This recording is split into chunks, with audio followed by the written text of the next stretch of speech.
Welcome, YouTube friends and family, to today's edition of the Wellness Homesteader.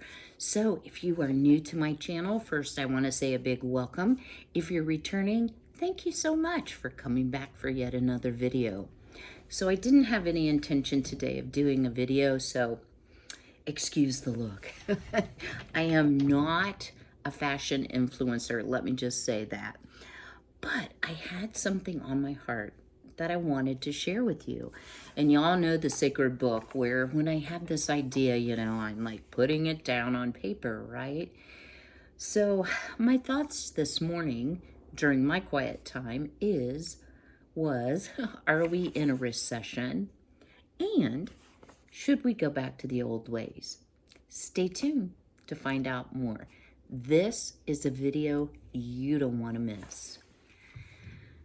So I don't know about you all, but I watch a variety of YouTube channels. I watch like Zero Network TV. Excuse me, I'm trying to cross my legs and I'm hitting my canning rings down here. And I have to tell you all, some channels I watch part-time because I, as an adult, don't like to be told, you need to, you must do this and that, you must do something else. That doesn't resonate well with adult learners.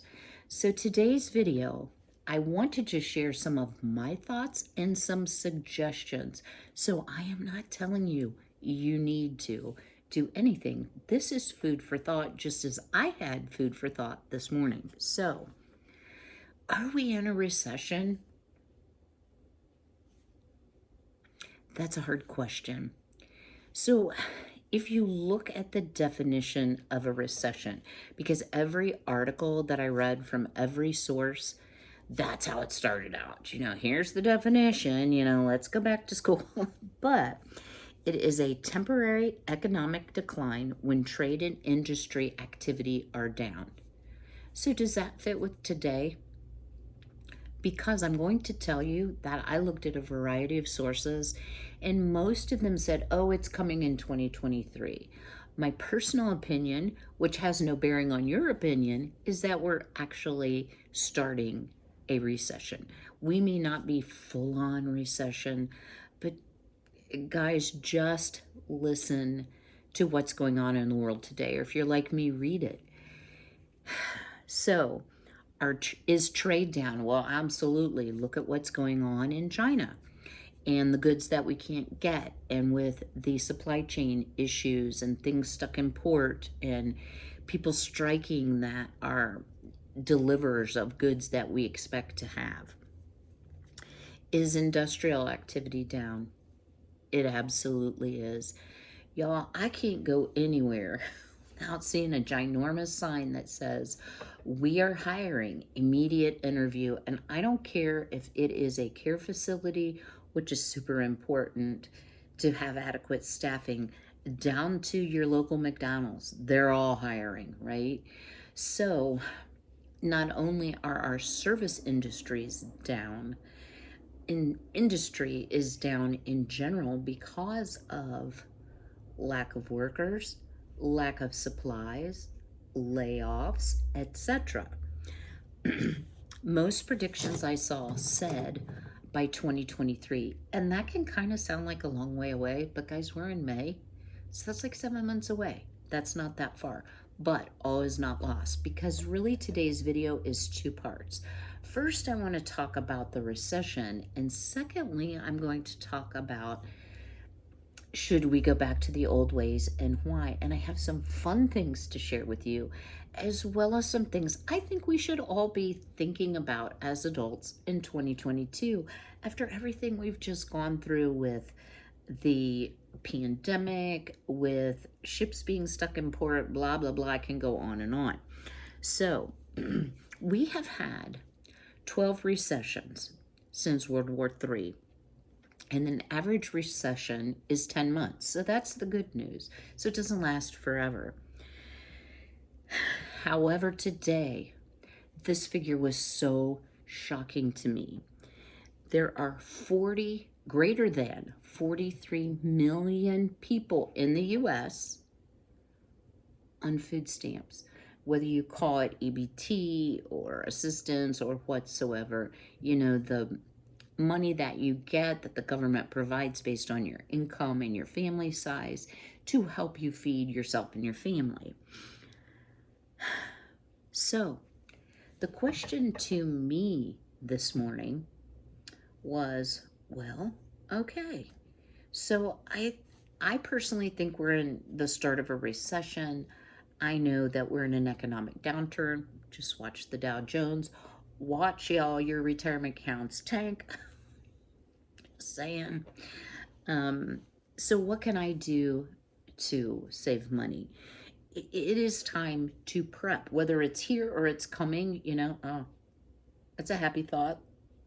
Wait, let's hope it gets worse, right? So, number one, and y'all, listen, I'm not telling you what to do. I'm providing you food for thought. So the first thing is pay off debt. So I was like, I wonder how much debt. I mean, these are the things that keep me up at night. Like, where did the murder hornets go? And Jasper, if you're watching, I hope you got a chuckle about that. There is, in the United States today, there is 31 trillion, no, I didn't say million, I said trillion dollars in household debts. If you look at what the media is saying inflation rates are, they're saying 8.9%. I wish. To me, if I had to average it out across the board, it's about 20%. But okay, let's go with 8.9%. So, how are you going to pay off debt? Well, there are basically two ways you can pay off your debt or approach paying off your debt. One is called the snowball method. So you list off all your debts, whatever they may be, and you pay the smallest debt off first and you work towards the largest. That doesn't mean you're not making your required payments, right? So that's the snowball effect. So you gain momentum as you get these little things off. The second way is avalanche, and that is you're paying the most on the highest interest rate down to the lowest interest rate. I personally have always ascribed to the avalanche method. Like, why do I want to be paying more than just saying, well, I've got this debt off, great. Because certain financial obligations, and I'll just share with you all. My home is paid off, my car is paid off. I don't have consumer debt, but I have healthcare debt, y'all, and that is at a 0% interest rate, and I am paying that monthly, and that had to do with a year ago plus kidney stones, where I was left, even though I had health insurance, with a humongous bill to pay, and it's going to take me a while to pay it off. However, I'm not paying any interest on that. So for me, there's no sense of urgency, and by law, they can't require, like, okay, notes due. Okay, that's my particular situation. But take a look. Do you even know what you're paying interest rate percentage? Credit cards are typically the highest. Of course, healthcare can be at 0. And then probably falling in between are mortgages, car notes, those type things. So what I would suggest you do is create a list of your debts and then make a plan and a timeline. How can I pay these off if indeed a recession is coming, if indeed inflation will continue to rise? How can I pay these off so that my income or my assets that I'm spending are not going to pay for things that I either already have or I've already incurred the cost for? All right, and don't forget, guys, and this is Kim's philosophy, doesn't have to apply to you, interest rates are on the increase. So home mortgages, and I know this because I just sold my mother's home and dealt with the closing, interest rates are at about 5% for a home. Now, there's a couple ways to look at it. You can say, wow, I'm throwing away money every month on rent. I want to have some ownership. I would say shop for the lowest interest rate and know that time is urgent. But I'm telling you right now, market is hot, hot, hot. And there are a lot of bidding wars and a lot of people paying well over the appraised cost of a property and having trouble getting their mortgages to go through, and also incurring huge mortgages for property when this all subsides, if it subsides, that may not be worth what they paid. All right. Number 2, create an emergency fund. Y'all, there were times in my life, and I'm just going to share a little bit about me because I want to be real, where if I could save $5 a paycheck, and my paychecks were every 2 months, that was all I could do. But I have always had a savings mindset, and that is a good thing. And $5 can snowball into a lot more money. So definitely create a savings plan. And most experts, I'm not an expert. No, not an expert, in case y'all thought I was, say about 3 to 6 months worth of living expenses. I'm going to tell you my first goal when I really began earning an income substantial enough that I could save more than $5 a week was 1 year. In healthcare, because I am a registered nurse, the thought of going without work for a year was like pretty impractical because there are always jobs for good nurses. That was never really a problem. But there are things besides job loss that can impact your ability to earn, like a health crisis. Card-carrying member here. Perhaps you have someone in your family become terminally ill and you want to take some family medical leave to care for them. So just strive to save and set a goal that's realistic for you, your expenses, and your income. And you want that fund. Like you might be like, okay, well, how much do I need to save? So what I would suggest you do, and what I did, is I said, okay, what is my gas, electric, water, sewer, mortgage, and I probably had a car payment at the time. Like those were my core things, that, well, trash and probably homeowners and taxes. What are the core things that you have to pay that you don't want to go to arrears on? Add those up. These aren't extras. Oh, food and gas. I didn't say that. This isn't, a clothing budget or an entertainment budget. This is like, what is the core? And that's how I set my goal. One thing you do want to do is, guys, my recommendation is not to keep it in an investment account. Keep it liquid, something that you can get to should you need that money urgently or emergently. All right. Suggestion number 3. Stop paying for things you don't need. And while my head knows this is true, my heart's like, but I need my BoxyCharm subscription. I need this or that. So an easy way to do it is just go to your bank statements for the last 3 months, highlight anything that is not a necessity, and look at the terms and condition of your agreement with whatever it is. So one of the things that I do that does help me is that if I really want something that I feel like that is within my budget, like, okay, BoxyCharm is a skincare and makeup subscription plan. It's about $25 a month. You can sign up for 1 month, 3 months, and on up. I set a defined time that I'm willing to pay that amount, and that's all I subscribe for. They can't re-up you until you authorize a payment. So that's how I do those things, and I'm like, wow, I'd really like to try that. But I think you might find, if you take a look at your bank statements, that there are things that you've had for a long time that maybe you don't need, don't want, don't use. Could be, streaming services, etc., etc. Number 4, know your numbers. So have categories for your monthly budget. If you're intent on saving and preparing for inflation, recession, however you want to look at it,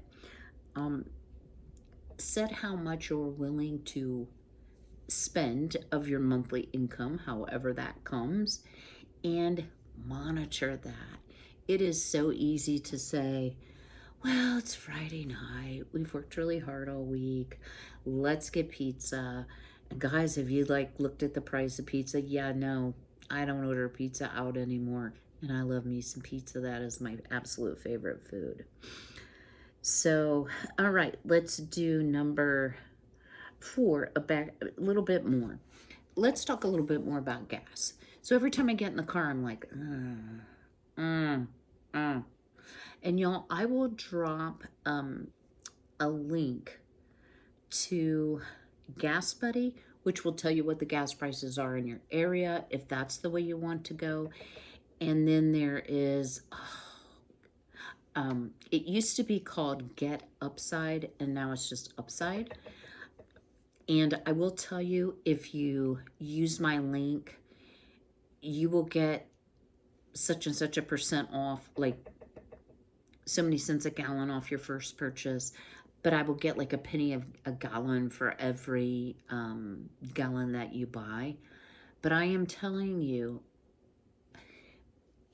the government released a lot of barrels out of the Federal Reserve, telling us, oh, you're going to see so much savings at the pump. And y'all, I'm not here to criticize the government, but gas is $4.09. $4.09. Did I mention it was $4.09? So one of the things you might do, one of the things I'm doing, is looking at how many miles am I driving per week, per month, however you want to do it. How can I consolidate trips, eliminate unnecessary, and also can I have any impact on my gas mileage? And that's things like using your cruise control, not speeding, not saying I speed. A good example from where I live in the country, I have the ability to hop on what's called a bypass and land in the next big town over where I do my shopping.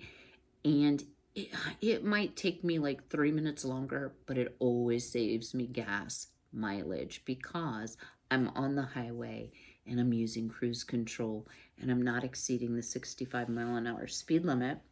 And if you believe that, I have some swampland I'd like to say, sell you, but that will help you. Another thing you might do is look at your food budget. So there are certain things I really like. Like I want them every time I shop. And one of them, y'all's right here in my sippy cup.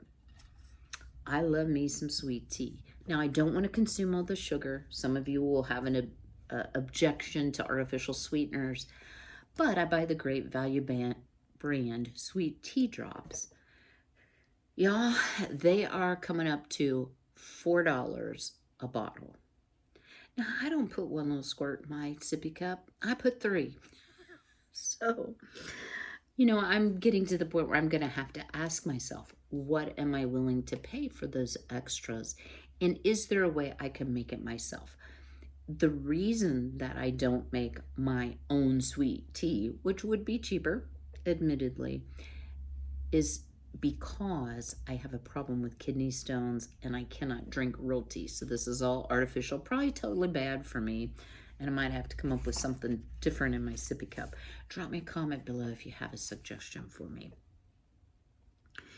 So the next thing I would say is look at your budget. If you don't have one, create one.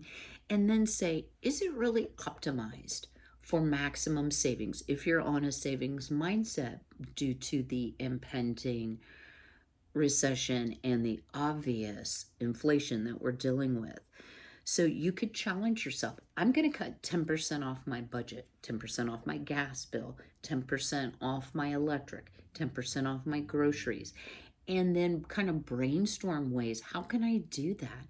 It might be as simple as I'm going to learn to make homemade pizza instead of ordering pizza out, and boom, I've got my 10% for the month. That might be a slight exaggeration. Another thing, and we're going to go really in depth in that, and that is think about living a simplified life. Y'all, I love 2022. I laugh and I say, there are certain things I need. I need my air conditioner. I need my internet. We all have and I need my YouTube. Hello. So, we do get accustomed. We didn't have those things. I was born in 1961. We didn't have those things back then. We all get accustomed to technology, living a faster lifestyle because that's the world today. But if you took a step back and you started enjoying some of the things maybe you did in your childhood, maybe your parents did and shared with you, could that help you still live a very fulfilled life, but yet save you money, i.e., free things? So, one of the things I loved doing when I was a kid was we went to the library. Usually every weekend, my mom would drop us off, and it was so fun because I love to read all of these books, and they were free to check out. And I knew I could, I had a whole week to read them, and I could re up them if I needed to. Taking walks, riding bikes, playing board games, building puzzles, whatever those simple things are that still bring you and your tribe joy. Maybe think about doing those and substituting those for other entertainment that we've really grown accustomed to. Amusement parks. I had another thought. Movie theaters, things like that. They can be so, so pricey. Going out to eat. Maybe you want to create a date night with your significant other where you're going to cook your favorite foods or try to recreate. Guys, I'm telling you, anything you want to cook, if you Google it, you can find it. Like, mock this or that and try to learn a new skill at the same time. So I was going to do a whole separate video on this, but I decided, it's kind of been done to death. And if you want to see a whole bunch of videos on it, just search it on YouTube. And that is emergency supplies or stocking up. So I did come up with my top 10, and I'm just going to share them briefly with you. You've all seen my pantry, so this is nothing new. So my number one, grains and flours, whether they're whole grains or pre-ground. I do have a grain mill. There is something about having bread that makes you feel like at least you have food. So that's my number one. Number two, for me, I have to say sweeteners. So my maple syrup, my honey, my sugar, those type of things, because I do enjoy sweets. And plus, some of those items are a necessary part of home cooking. Number three, baking supplies. So that's your salt, your baking powder, your baking soda, your yeast, any other regular additives that you use if you are a regular baker. Number four, and this is for me, nuts and legumes. I love nuts. I love to make things with nuts, but I love having beans because you can have a complete protein with beans and a grain. And not being a great meat eater, beans are an extremely important part of my diet. Number five is rice, super cheap, or an alternative. So one of the things I did recently, because I don't want to eat rice for the rest of my life, a little funny aside, my mom went through her Asian phase. And we ate so much rice, I prayed I'd never have to eat rice again. Everything was over rice, and it was probably a budgetary consideration. But you have to remember it was also like 70s when she was doing this, so it was super popular. So I recently freeze-dried a whole bunch of hash browns, so I have an alternative if I get tired of rice. I'm not tired of rice right now, but if I get into my mom's Asian cooking kick, I might. And I have to tell y'all, this is kind of funny. When I was cleaning out her estate, I with great glee and joy donated her wok, which was from the 1970s. That was the originator of all the dishes over rice.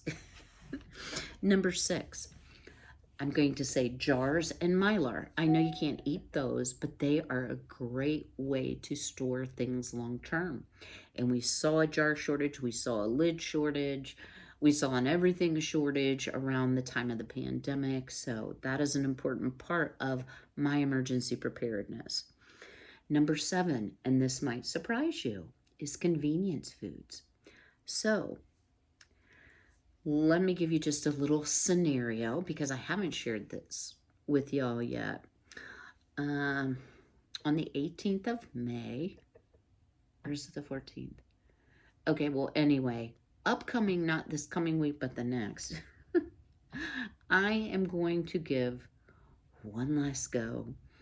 I have one tooth, it's my back upper tooth, that I need to have replaced. If y'all have been a long-time subscriber, you know that was a huge hoo-ha with a big moon face and complications and blah, blah, blah, blah. I really want to get the tooth replaced. It's an important chewing tooth. There's a tooth underneath it. I don't want to lose that tooth.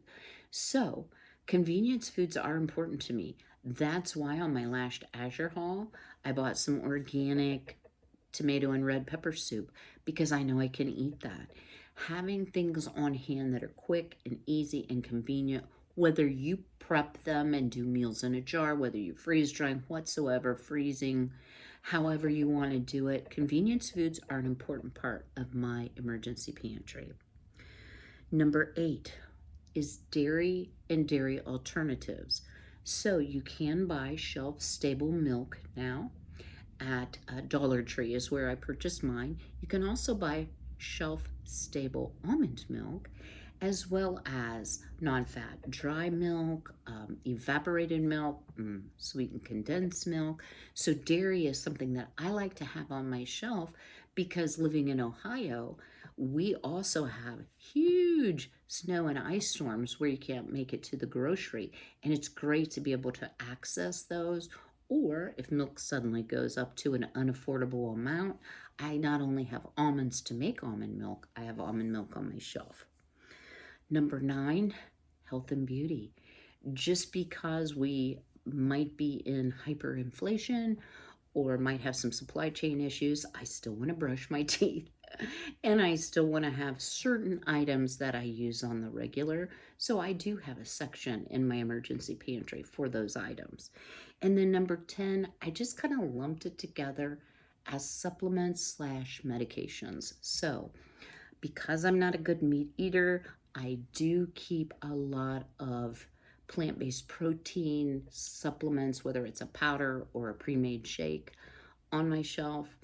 I also have done videos about stocking up on some over-the-counter emergency supplies, or I don't know if emergency is the right word, mild health issue supplies, whether it's bandages, something if you have tummy troubles, headache, wound care items, those type things. So those are my top 10, and I hope that might help you out if you also have a long-term pantry or you're building your long-term pantry, to think about some categories you might want to include in your long-term or emergency pantry. Okay, the next thing, I've totally lost count, is a what-if plan. So here's a prime example. I purchased a whole house generator that runs on natural gas last November. The first power outage that we had, guess what? My brand new generator went, it totally failed. And it took them like, I don't know, 8 weeks, which no fault on the supplier or the electrical company at all. It was supply chain issues. I had a total engine failure. And what happened? I had 2 power outages during the time I had no generator. But thankfully, I had my what-if plan. I am not going to rely on that whole house generator as my only backup. So I have backup A and backup B, primarily just the 2. So things like oil lamps, extra lamp oil, extra wicks. I have some solar lanterns that I keep charged at all times. I have extra batteries in my long-term pantry. I have fire starters if it's pouring the rain and I need to cook food over my little campfire. I have a grill with extra propane. So those type of things, you just don't always know what's going to happen. What I want to encourage you to do is not to focus on the problem. Like, what if we have what they call rolling blackouts, where, or brownouts, some people call them, where you don't have power for a while, then you have power, then you don't. What if somebody attacks the grid? Don't focus on the problem. Focus on the solutions. What can you do if, by chance, your generator goes and you have to have plan B? One of the things in my experience, being a nurse and working with 50 states and Canada and Portugal, is having a written emergency preparedness plan. Now, if you go to, is it disaster.gov? There are, ever since Hurricane Katrina, there are all kinds of sample plans. Those might be a bit fancy for the average person, but just thinking about some different scenarios and then saying, okay, well, here's what we'll do. Okay, here's what we'll do. So things like having a manual can opener, having things that are very simple to prepare, those can be a great and simple solution to your emergency preparedness plans. Do you know where your flashlights are? Do you have a go bag if you have to leave your home? Those type of things. And then finally, on the whole recession side, before we get into should we go back to the old ways, and I say this in a lot of my videos, guys, don't panic. Panic is such a deterrent to being productive. You want to be proactive, not reactive. So just think ahead a little bit so that if it happens, it's kind of like the fire drills we had starting in elementary school. I'm so old, we had bomb drills, where you had to sit with your hands like this. Yeah, I'm old. I'm telling you guys, I'm old. But just make an effort to stay productive and not get stuck. I'm going to pause myself so I can get a drink, and then I am going to share the funnest part of this video, and I hope y'all will stay tuned because I think this is some really great information and food for thought, so stay tuned. I'm going to try to insert these pictures at the end in a slideshow, but I'm still learning some of the ins and outs of my editing program. But I want to share with you some pictures from my parents, and these are from the 40s, and just show you part of my heritage that I am actually proud of. So the first picture here, and this is a picture of my dad and his horse. And what do you see in the background there, guys? You see the outhouse? So this was my dad's parents' home place. And there wasn't beautiful grounds to pose on, so you posed with animals, That was a good thing. The second picture here is a picture of my mom and dad. I apologize for the glare, guys. And yep, my finger is pointing to the outhouse. I'm like, did you think that through before you post? But you know what, guys? That was a way of life in rural Appalachia. I love this picture. If you look, this is my mom and dad when they were dating in the 40s. You can see a sort of split rail, handcrafted fence. This is the only picture I could find. I think I might have some more. This is my mom posing. You can see she's by a wall. Back here is the smokehouse and the root cellar. Yeah, how cool is that? These structures existed when I was a child, and where my mom is leaning, my grandpa would go pick a watermelon and crack it right there. And then there were all sorts of good things stored both in the root cellar and in the smokehouse, even when I was quite small. And that's how they preserved their food, because there was not refrigeration in those days. I might skip that one just because it has a gun in it.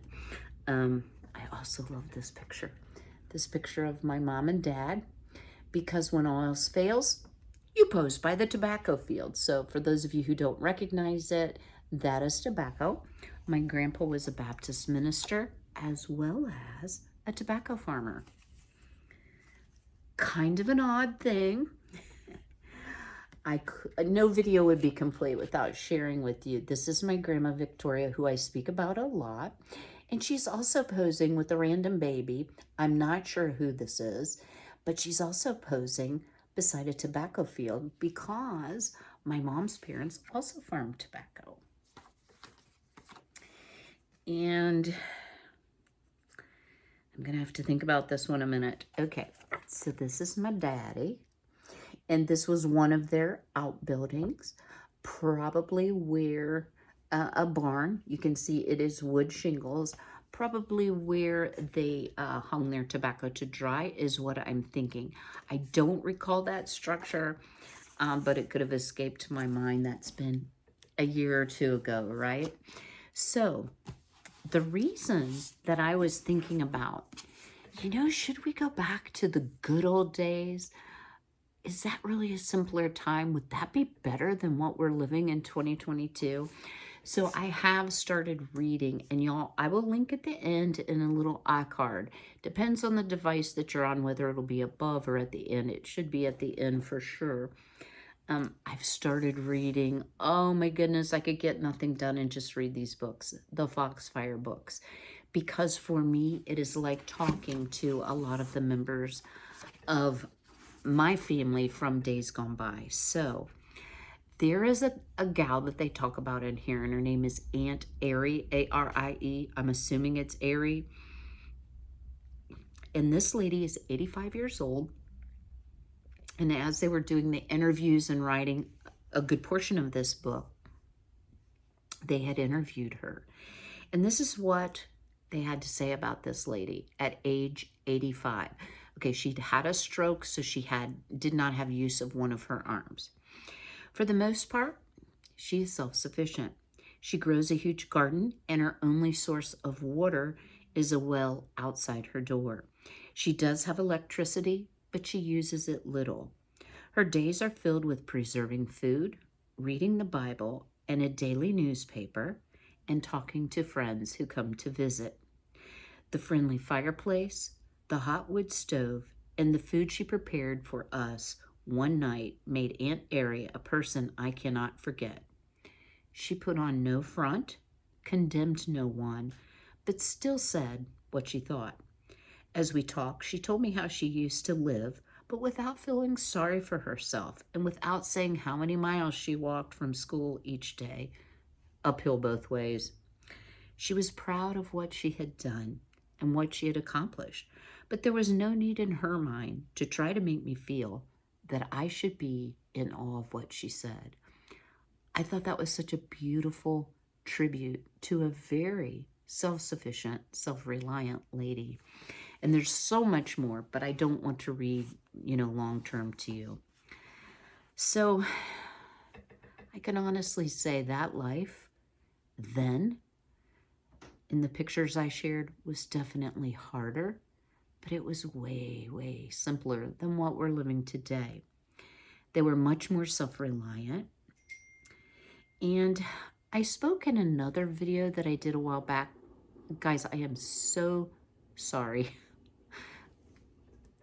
I'm using my phone to film today. Excuse me for just a moment. So I did speak in another video about being resilient when I was talking about the weeds and being persistent. And I started thinking about my parents, my grandparents who went through World War II, the Great Depression. My parents were born during the Depression, and my dad, of course, served in the war. And I thought, how did they get through it? And I came up with some ideas.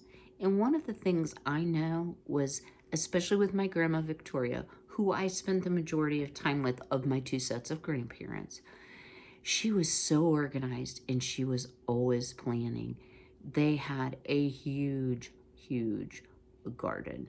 And once they moved, I'll say, to town, they still had a huge garden and fruit trees, etc., but no animals. So we have a distinct advantage over our ancestors in that we have, for the most part, running water, electricity, we have technology, we have convenience things. I mean, my grandparents never had an electric can opener. You know, they had to, and that's one small example of the amount of work that it took to live that simpler life. But we're going to talk about some of the advantages as well. You know, I think a lot of these things can be a distraction. I just had to interrupt my video because I knew the text would keep dinging until I answered it. And, you know, while the technology is helpful, and I certainly use technology, it can also be a distraction because I like to watch YouTube.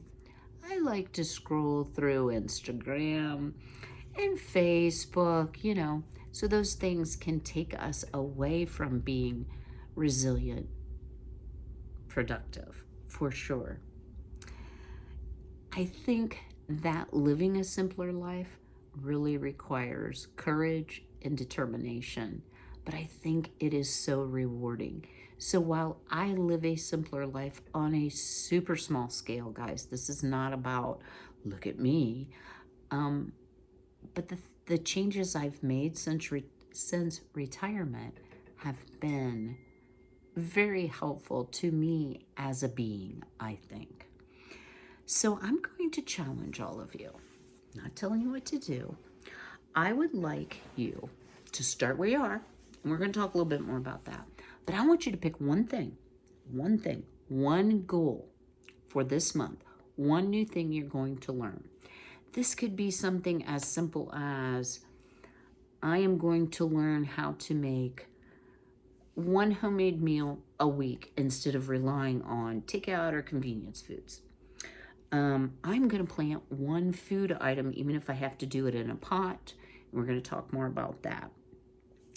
I'm going to learn to bake bread. I'm going to learn to forage safely. Don't be picking the mushrooms now. I'm going to learn how to make soap because I still owe you guys the Soaping 101. And what I can say is people that are highly successful write down their goals and they follow up. Write it down. If you're thus inclined, I'd love to hear what your goal is. Drop me a comment below because I'm going to challenge myself too. I have a big challenge. I'm going to learn to keep chickens. Monday, this is Friday, my chicken coop is going to get delivered. I'm going to try to build it by myself. Don't know if I can. Checking my muscle here. If it's too heavy for my back, you know, I'll get help. But at any rate, I have been reading like every free moment about being a chicken mama because that is a new skill I want to have. I really want to encourage you all to grow some food. Now, I'm not talking about plowing up your whole backyard or your whole front yard. That may not be a realistic start point for you. Can you go to the Dollar Tree and buy a pot and some seeds and grow something you can eat? That would be a great start because learning to garden, I've gardened for many years. I still have failures, y'all. Lots of them. I am really going to try to focus this year on square foot gardening. I'm going to maximize the space. I have added 8 by 2 4x8 beds. I can't do math right now. You know, there's a lot of great, I'm not a master gardener. There's great YouTube channels. Go to the library. Free activity too. Get thrifted books. Y'all, one of the things I always look for when I go to the library, because they always have magazines they're selling. are things like this. This one's called The New Pioneer, Living Large and Debt-Free. This is from 2016, but it's still relevant and it still has great things. DIY super shed. You know, there's great ideas in these type things that you can do for very, very little money. So that would be one suggestion is container gardening. Learn to do sprouts. I haven't done that video either. I do have sprout growing stuff. I need to add that to my list. If you have a beautifully landscaped yard, you know, and you're like, well, I really don't want to tear up my grass, or maybe you're in like, oh, what do they call it when it's like a community where they have rules? Replace some of your flowers with edibles. I don't think they will get on you for growing lettuce instead of petunias, just saying. Plant some fruit trees, plant berries, plant bushes that will bear fruit as well. But I will say, grow what you love and start with things that are easy. And if you don't know what's easy, guys, I'm not going to do a shout out to Baker Creek, but almost any garden seed place will tell you what are the easiest varieties to grow as well as days to maturation. And then maybe you can translate that into locally buying seeds because we are getting a little bit late in the season, into the season. And then the final thing I will say to that, especially if you're going to see like, okay, I'm going to go big here, have a plan for harvest. And harvest time can be pretty tiring and overwhelming, but you do want to make use of the fruits of your labor. Number 2, animals. Now, Frankie doesn't count in this. He counts for a lot, but he doesn't really count in this case. So for a long time, I had bees. And I've shared before, we have a large population of yellow jackets. Beekeeping I was not always successful at, and it is an expensive hobby, shall we say. So maybe you don't do bees. Maybe you could do chickens like I am. Maybe you can't. Okay, what do you do if you really want chickens?